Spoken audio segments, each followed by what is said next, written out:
by a man with a machete outside a nightclub Was assaulted outside a Toorak nightclub. Paran nightclub drive-by shooting. My name's Danny Rants and I've worked in the music and entertainment industry for over 2 decades. Come with me as I pull back the curtain on Australia's craziest and wildest nightclub precincts in the Clubland Chronicles. I had a friend here that got stabbed 5 times in the stomach. They attacked, I think it was the guards with hammers. Funnily enough, Cursor actually played there and there was a shooting there and you could watch the UFC, believe it or not, on television, and then you would get a free version of it in the pub. He's gone bang, caught it, like a fence like that, and smashed headfirst into the ground. Things were different back then. Like, you could sort out a fight with a handshake and both be able to stay and participate in the venue. Welcome back to Danny Rants. Today we're doing Narre Warren, the South, East, and Ringwood. First one on the agenda we're going to do is a place called Brass Monkey in Narre Warren. So I'm actually filming this backwards. I actually did the whole episode and forgot this spot. So I'm back here doing this, but this is how this episode is going to start. We're going to continue on. So Brass Monkey was a massive nightclub that was connected to Westfield Shopping Centre in Narre Warren. Basically, it held, from what I was told, thousands of people. I was told on Fridays and Saturdays it would do like 2,500 to 3,000, so I was doing like 5,000 to 6,000 people a week. One of my business partners at Empire, Jim Johnston, he actually worked here for a little bit. It was called Brass Monkey, and then afterwards it turned into a place called Inferno. Inferno was shut down. A guy was king hit, or got in an altercation I should say, and he unfortunately passed away. His head hit the concrete and died. So after that there was a lot of pressure on the government there was a lot of pressure on the local police to shut the joint down because it just got out of control.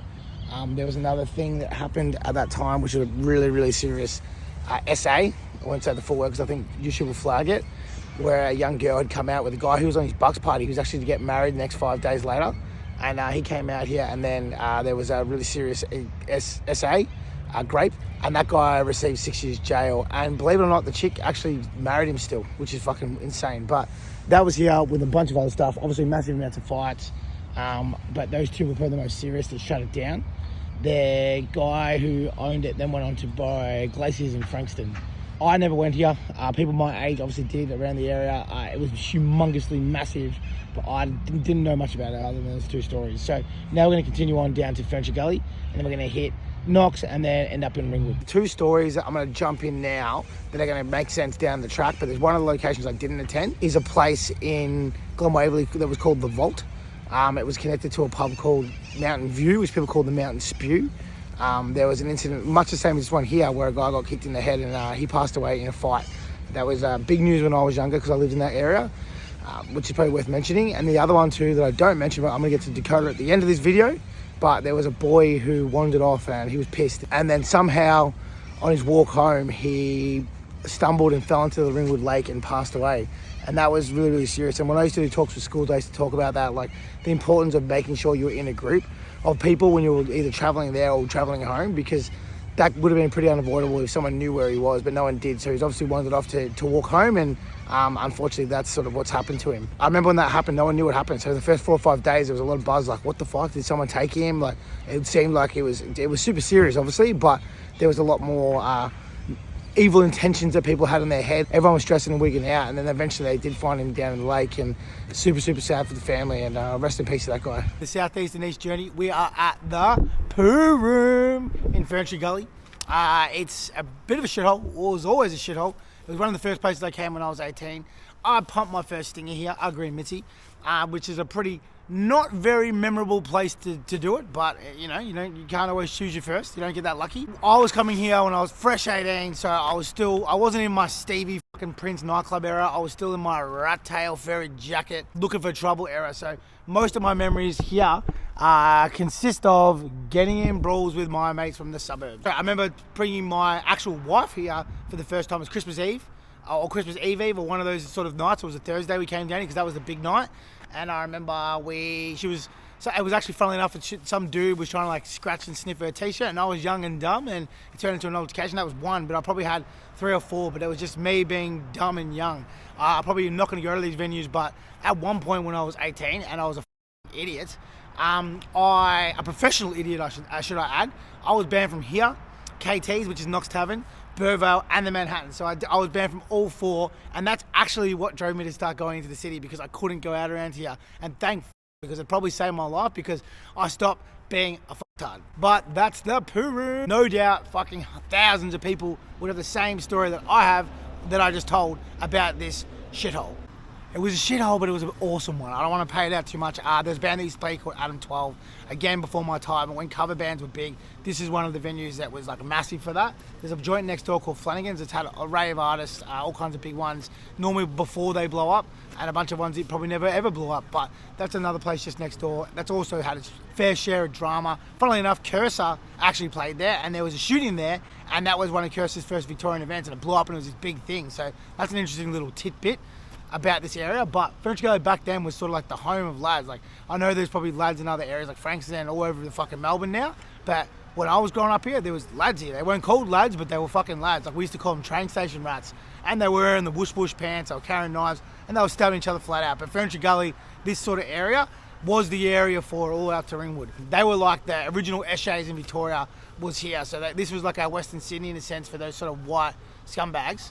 It came with a whole array of dramas. And I guess that's why Curse's event was, the first event was here. And I'm guessing that that's probably why that incident happened, because when lads meet lads, it never really goes together. It's like when you try to put two magnets together, they're never going to really connect, you know? They've got their own childhood traumas that they have to take out on one another, which always turns out to be pretty fucking hectic. I've just realised, I think, that this thing's been on slow motion the whole time, but hopefully not. So this is Knox Tavern. Knox Tavern is a venue that, well, has been around for a very, very long time. It's sort of famous in the area. I had a friend here that got stabbed 5 times in the stomach. He didn't actually know that it happened. They got in a brawl here, and that was something that used to happen all the time here. It was sort of famous for it. He got in a brawl here, and basically after the brawl, he sort of touched his t-shirt, and he realised he'd been stabbed, and he'd been stabbed 5 times, and it really fucked him up. And unfortunately, he wasn't my only friend that got stabbed. There was another one of our friends who got stabbed at the Burvale. So I guess it goes back to what I was just saying before about the whole, you know, lad thing around this area. Even back then, you're talking, well, 20 years ago almost, or yeah, basically 20 years ago, that was a thing around here. So I know it's kind of in the papers now, and it's a hot contention, but I think it was always around. There was a lot of it around this area that I knew about growing up, and a lot of it was in these shitty little fucking venues like Knox Tavern. So down here, you got Knox Ozone. Knox Ozone, this is actually where I live near. So I used to live in Vermont, which is up the road. Or kind of like Vermont South it was called. I used to live in Vermont South, which is just kind of up the road, and I grew up in this area. Like, I moved there when I was 16 to go to school after I got booted from my old school in a place called Broadford, and then I spent the next sort of 8 years here, and I would knock around here. So back then there was a place here called Lulu's, and it was sort of like an R&B Friday. It wasn't like an R&B Friday, it was like R&B night. It was run by a guy called, a whole heap of different people, but a guy called Shags that worked for me for a very long time. He ran my R&B Fridays, fucking legend, one of my best mates still to this day. They went there, so a lot of that sort of multicultural people. There's a lot of white dudes in this area, but there was also a big contingency.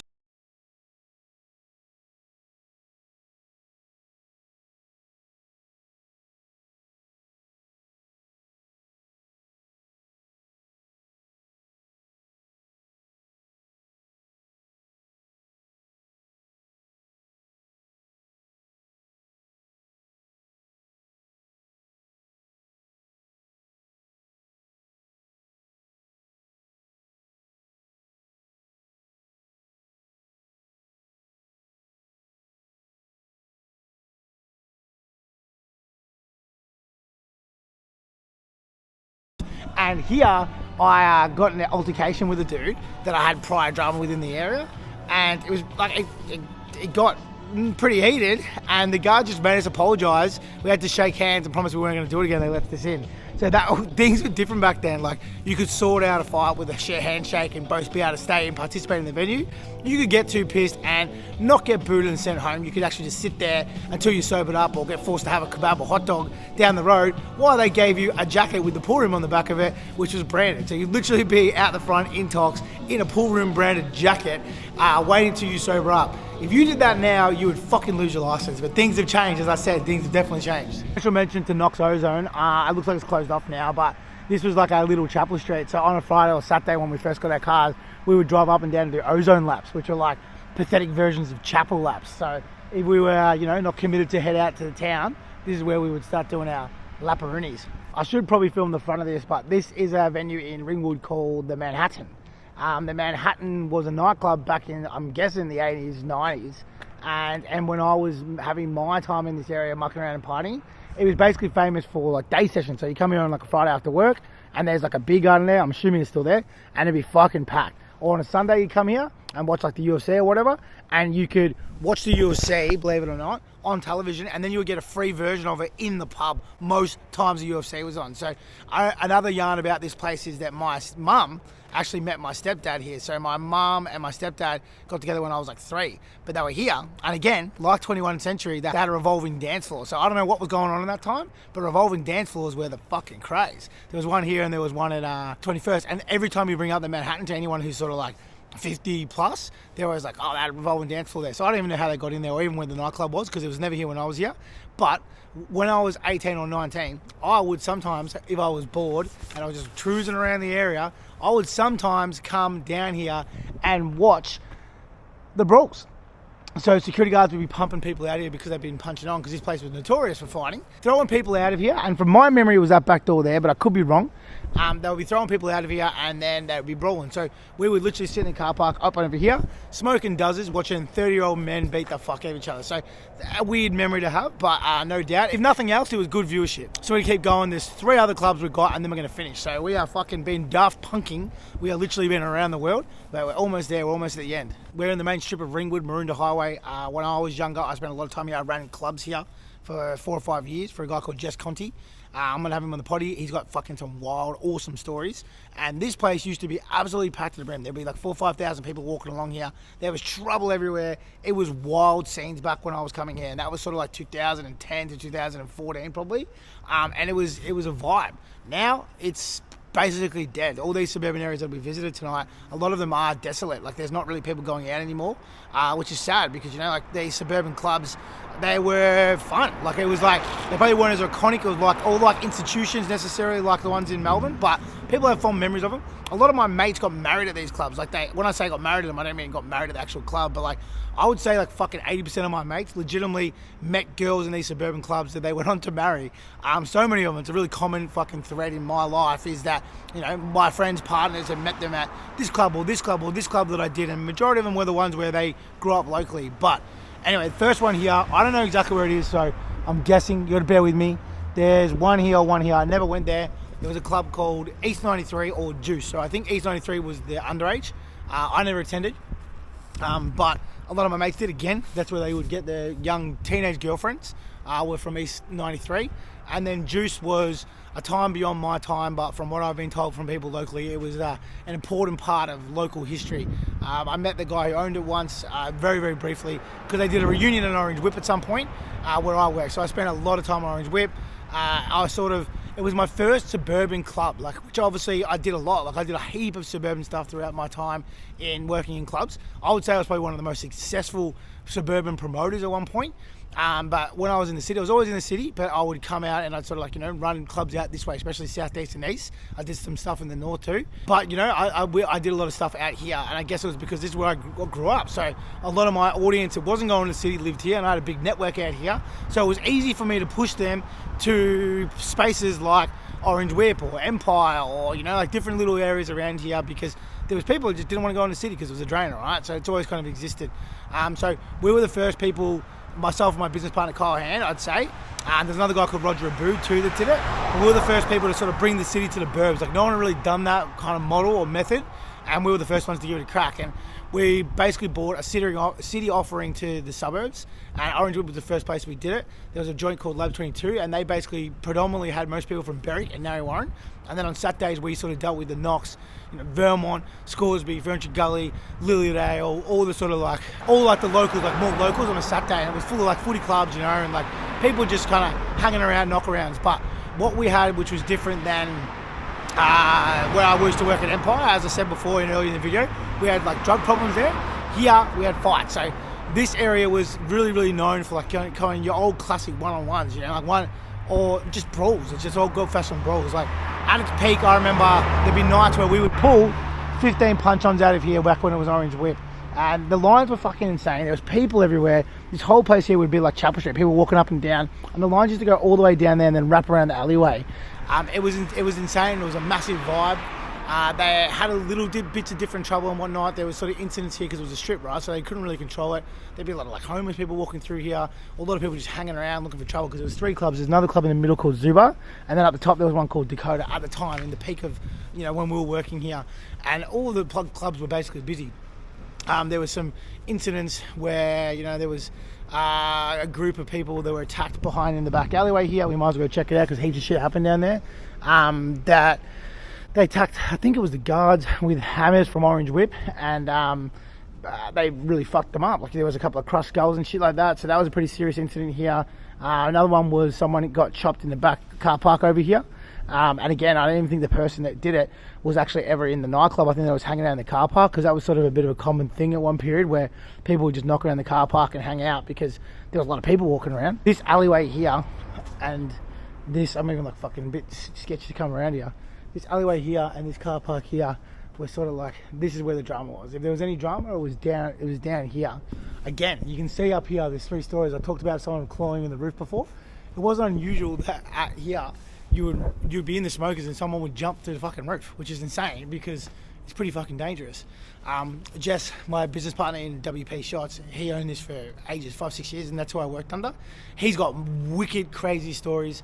One of my favourite ones is he used to sit out there and banter as people were yelling because people thought he was a guard. So I remember one time there was this dude and he was basically like screaming at him and he was saying, you fucking pay for your blah, blah, blah, blah, blah. And he was like, you make $28 an hour, you fuckhead. And I remember Jess was eating chicken wings. I don't know what made me I don't know what reminded me of that. And he was like, hey, real aggressive. And he's like, 28, I'll get paid 29, you dickhead. But he was an owner and he would literally just stay on the street and just fucking have a laugh because it was funny back then. There was people walking everywhere.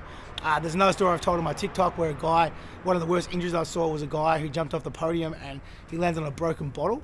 And for whatever reason, he walked out here. I can actually show you bit by bit.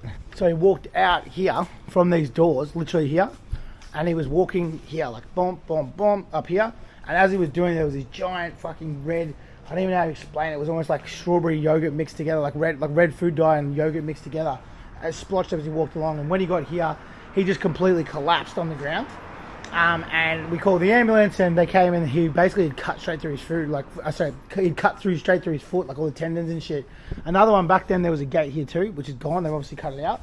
And I remember there was a dude just skitzing it right here at the guys. He's like, fuck you, rah, rah. And he made a big song and dance. And as he's gone to jump over the fence to carry on to tell us how much of a fuckheads we are, he's gone bang, caught it, like a fence like that, and smashed headfirst into the ground and completely knocked out. And when he came to, he was sort of like, what the fuck is going on? What's going on? Because he had no idea. Saw guards strangle people out here. I saw wild shit. But a lot of it, as I said, was on the street, not necessarily in the venues, but it was just like, yeah, another one, I'm punching out stories like Mike Tyson right now, but another one was I used to piss in that rivers, which is kind of gross, but I used to piss in that rivers as I go to my car back there. And one time I got caught and the guy gave me a caution, a copper gave me a caution. And then literally the next week at the exact same time, the guy got me again. I had to pay like a $700 fine. And anyway, then I found out this guy that I knew played football with him, and I sort of complained to him and he had a conversation with him, and I shit you not, I never received that fine in the mail. So I'm pretty sure that I figured a way around that one. Over here, there was, up here was Zubba. That was sort of like the place where people went after. It was open till 7 a.m. It's still open now. Again, those guys support us with our shots and drinks, so fucking you guys are legends. I don't even know where it is actually. Is it there? Oh yeah, here it is. It's right here. That's Zubba right there. So that stays open till like 7 a.m. So that was sort of like the recovery club of Ringwood. And then there's Dakota. So Dakota again now, but it was called Baby for a bit. But Dakota didn't look like this. So Dakota was like they used to call it the snake pit. People used to call it the snake pit. And basically what it was like a venue that was, I don't know, like local. It'd been around for a long time. It sort of had ups and downs. It competed with Orange Whip heavily. Like they kept, those two guys clashed so badly, and then Dakota, which is kind of fair enough when Orange Whip was beginning, they kept them in court for a very long time, probably cost them millions of dollars. Eventually they had to compete with one another. The relationship was relatively shaky. There was a guy called Gab and Jason that used to run Dakota, good lads, but they eventually ended up beating Orange Whip when it first opened, because Orange Whip relaunched at one point with a thing called Lemon Squash, which was sort of like a piss take. A guy called Luke Will and Wes Pacello were involved with that, and it was called Lemon Squash, and actually ended up beating Orange Whip. Then Orange Whip shut down. Partnerships sort of changed, and then after that they relaunched, and that's when I came in. So I actually came in 2 years after Orange Whip, or maybe 18 months after. So they were doing on a Friday, Saturday, Sunday like 5,000 people, and then they end up doing fucking, I don't know, hundreds. And then we came back and we relaunched down. We had a good tender of about 4 years, and a bad night was 1,500, 1,600. And again, we had a whole bunch of artists here. Same sort of caliber, like, you know, it's commercial artists like Timmy Trumpet and whatnot. Guys like Will Sparks started their career here. Joel Fletcher started his career here. The list goes on of like Melbourne guys. This was actually a big part of the institution of Melbourne sound. It was probably one of the first venues commercially or outside of Melbourne that supported the sound. For whatever reason, in this area, it was big. It was massive at the start. So a lot of those guys got to, you know, to start playing to bigger crowds, commercial crowds, and showed that they could. And then they did. So a lot of the guys that worked with me, like Stevie Me, Keith Renata, Michael Metro, they were residents here. They'd play here, and then they'd do Bendigo, blah, blah, all those other areas. But without this place and proving they could do it here, then they wouldn't have been able to do it. So Dakota, up here, again, they had their own issues too. Like, as I said, there was a bunch of shit here. I remember watching people come in here and, you know, literally just punch straight on with the guards, which no doubt was internal dramas about something I'm not totally sure about. Don't want to speculate. I probably do know, but it's not my place to say. And then it got burnt down. So it got burnt down, which I would say it was intentional. So that's all I'll say. The fire was intentional. And then they were shut down for fucking years. And then they built Baby, a new ownership group, and they opened up, and they have like a big courtyard. It's like a multifaceted venue, and they've been running ever since. So Void also was bought. It was bought. Orange Rip after Jess was owned by a couple other people. I think like 3. And then Void was owned by a guy called Daniel Lamana, Borsch, and a bunch of other guys. The guy Tolly, and owners of a lot of clubs in the city. A lot of King Street guys. I'd say they're King Street guys.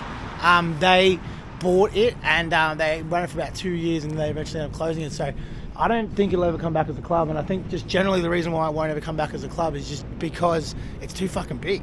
There's no venues these days that can hold 1,600 people or 1,700 people, you know, like, so I don't think they've got the ability to have that until something changes, and I'm not sure that anything's going to change. But back then, again, like, this whole area was fucking ratty as. It was scary and sketchy.